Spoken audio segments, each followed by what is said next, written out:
প্রিয় বোনেরা, তোমরা শুধু একটি পরিবার নয়, একটি সমাজ গড়ার কারিগর।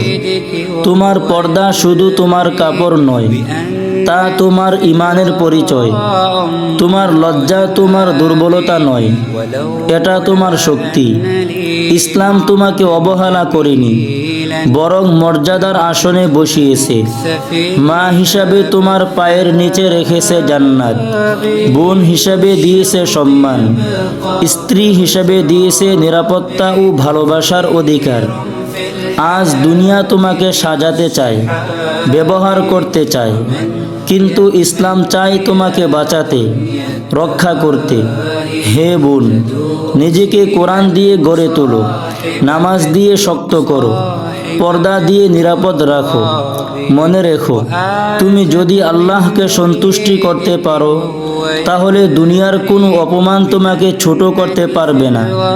আল্লাহ তোমাকে হেফাজত করুন, তোমার ঈমানকে দৃঢ় করুন। আমিন ইয়া রাব্বাল আলামিন।